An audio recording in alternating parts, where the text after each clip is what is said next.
దీని మీద చాలా చర్చ జరుగుతుంది కదా, మీరేం అబ్జర్వ్ చేశారు? ఈరోజు బీఆర్ఎస్ జరిగిందండి. బీఆర్ఎస్ బ్రదర్స్ రహస్య సమావేశం. ఓకే, మరి వీడియో ఫోటోలు వచ్చినాయి కదా. రహస్య సమావేశం ఎట్లా అంటారంటే, వాళ్ళు బయటకు వచ్చి ఏం మాట్లాడుకున్నారో చెప్తే అందరికి తెలిసిద్ది. చెప్పలేదు కాబట్టి అది బీఆర్ఎస్ బ్రదర్స్ రహస్య సమావేశం. సరే, ప్రభాకర్ అన్న చెప్తున్నాడు గత ఎన్నికలప్పుడు మా వాళ్ళు ఏం చేయలేదు, తలసాని గారి గుడికి వెళ్ళారు, అమ్మవారి గుడికి అని. కనకదుర్గ అమ్మవారు విజయవాడలో ఉన్నారండి, తణుకులో లేరు. తణుకులో లేరు, భీమవరంలో లేరు. సరే, బేడమవరం కోడి పందాలకు వెళ్ళాడు, అది వేరు, అది సంక్రాంతి. నా దగ్గర రికార్డ్ అంతా ఉంది. అయితే కేసీఆర్ గారు లాంటి ఒక సీనియర్ నాయకుడు కూడా, రాజకీయ ఉద్దండు కూడా ఈరోజు బోల్తా పడ్డాడండి. జగన్ వచ్చి నేను నీకోసమే వచ్చాను అనగానే మీరు వెంటనే న్యూస్ అంతా కేసీఆర్ని పరామర్శిస్తున్న జగన్ అని అన్ని. జగన్ హైదరాబాద్ వచ్చింది వాళ్ళ అమ్మని కలవటానికి. జగన్ హైదరాబాద్ వచ్చింది విజయమ్మ గారిని కలవటానికి. నిన్న షర్మిల గారు తాడేపల్లి వెళ్ళారు. అక్కడ విజయమ్మ గారు ఉన్నారా? లేరు. ఆవిడ ఏం మాట్లాడారు? నిన్న షర్మిల గారు తాడేపల్లి వెళ్ళారు, విజయమ్మ గారు లేరు. ఈరోజు షర్మిల ఢిల్లీ వెళ్ళారు. ఈరోజు జగన్ గారు వాళ్ళ అమ్మగారి దగ్గరికి వెళ్ళారు, షర్మిల గారు ఉన్నారా? లేరు. ఈ ఎంట్రన్స్ ఏంటి, ఈ ఎగ్జిట్ ఏంటి? 3 పాత్రలే, కానీ ఏ పాత్రలో కూడా ముగ్గురు ఉండట్లేదు. కాబట్టి ఈరోజు జగన్మోహన్ రెడ్డి గారు హైదరాబాద్ వచ్చింది వాళ్ళ అమ్మగారిని కలవటానికి. ఇంకో విషయం, చెల్లి అన్నను కలిస్తే వార్త, కొడుకు అమ్మను కలిస్తే డిబేటు. ఇదేం ఫ్యామిలీ నాకు అర్థం కావట్లేదండి. అది వాళ్ళ తప్ప మన తప్ప అర్థం కావట్లా కాదు. ఇప్పుడు ఏ కుటుంబంలోనూ ఇలా జరగదు కదా. ఇప్పుడు షర్మిల వాళ్ళ అన్న ఇంటికి వెళ్తుందంటే మీడియా మొత్తం ఎందుకు ఎదురు చూస్తుంది? మామూలుగా అయితే ఉండదు కదా. అంటే మీడియాలో పెడదోరణలు వచ్చిన తర్వాత కూడా కొంత పెడదోరణలు ఏంటండి వచ్చింది. సాక్షి వాళ్ళు ఎందుకు చూపించారు? అదే చెప్తున్నానండి. వాళ్ళు కూడా మరి దాన్ని అట్లానే చూసారా? సరే, విషయం ఏంటంటే నిన్న షర్మిల గారు కలిశారండి. కలిసినట్టు ఫోటో లేదు, వీడియో లేదు, బయటికి రాలే అసలు ఏమి. అదేనా రహస్య సమావేశమా? పెళ్లి కార్డు కదా. ఇడుపులపాయకి వెళ్ళి పెళ్లి కార్డు పెట్టారు కదా, అది మొత్తం లైవ్ చూసాం కదా. మరి అన్నా చెల్లెలు ఎందుకు ఫోటో కూడా రాలేదు? అంటే ఏదో మొత్తం మీద అంతర్గతంగా జరుగుతుంది.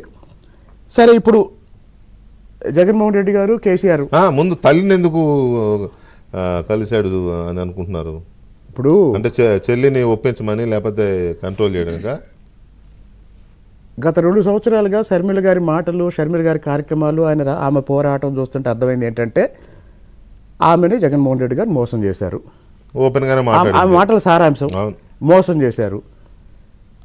మోసానికి గురైన చెల్లి రాజకీయంగా ఒక అవకాశం తీసుకొని మళ్ళీ జగన్మోహన్ రెడ్డిని, ఇప్పుడు నేను ఇందాక ఫోటో చూశాను, జగన్మోహన్ రెడ్డి గారు కేసీఆర్ గారి దగ్గర కూర్చున్నారు.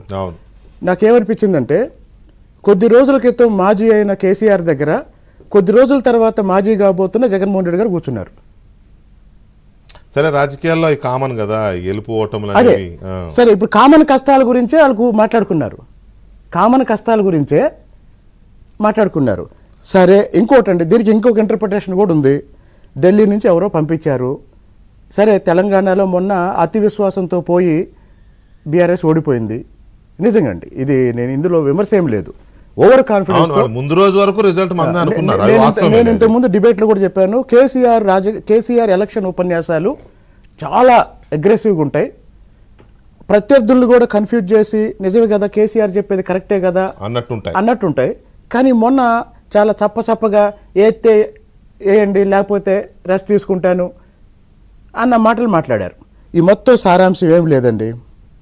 జగన్మోహన్ రెడ్డి గారి కుటుంబంలో రాజకీయంగా ఈరోజు ఆయన పార్టీలోనూ ఆయన కుటుంబంలోనూ ఒక అల్లకల్లోలం జరుగుతుంది.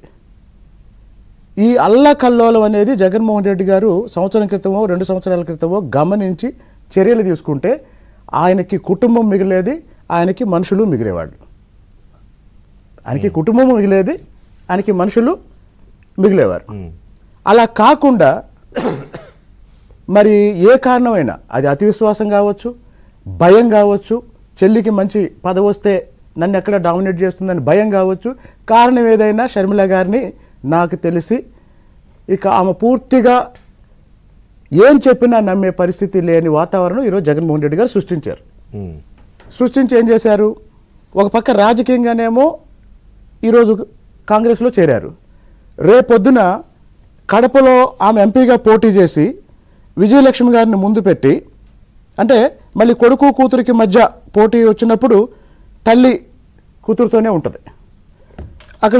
అక్కడేంటి పొద్దుటూరు నియోజకవర్గం, మైదుకూరు నియోజకవర్గం, కమలాపురం, పులివెందుల, రాయచోటి ఈ అసెంబ్లీలు మొత్తం తన మనుషుల్ని పెట్టి మొత్తం మీద ఆమె కడపను టార్గెట్ చేసి జగన్మోహన్ రెడ్డి బేస్ని డిస్టర్బ్ చేస్తుందండి. ఆ శక్తి ఆమెకుంది. కారణం ఏంటంటే కొన్ని నెలల క్రితం చంద్రబాబు నాయుడు గారు పులివెందులు వెళ్ళినప్పుడు ఆ వచ్చిన జనం వాళ్ళ మూడు చూస్తే అర్థమైంది ఏంటంటే 40 సంవత్సరాలుగా వైఎస్ కుటుంబానికి పులివెందుల మీద చుట్టుపక్కల ఉన్న ఆ పట్టు జగన్మోహన్ రెడ్డి గారు బద్దలు కొట్టారండి. వాస్తవానికి రాజశేఖర రెడ్డి గారిని చూసిన తర్వాత ఆ ప్రాంత ప్రజలు జగన్మోహన్ రెడ్డి గారి మీద ఎక్కువ ఆశలు పెంచుకున్నారు. మళ్ళీ మనం అటు వెళ్తున్నాం. ఒక్క నిమిషం. సో అన్నిటికీ కారణం షర్మిల గారు. ఆమె ఈరోజు రాజకీయంగా ఏపీలో అడుగు పెడుతున్నారు. దానివల్ల జగన్మోహన్ రెడ్డి గారికి రాజకీయంగా ఇబ్బంది. అది పులివెందుల్లో ఇబ్బంది, కడపలో ఇబ్బంది, మొత్తం రాష్ట్రం మొత్తం మీద ఇబ్బంది. ఈ ఇబ్బందులన్నిటిలో ఆయన లోటస్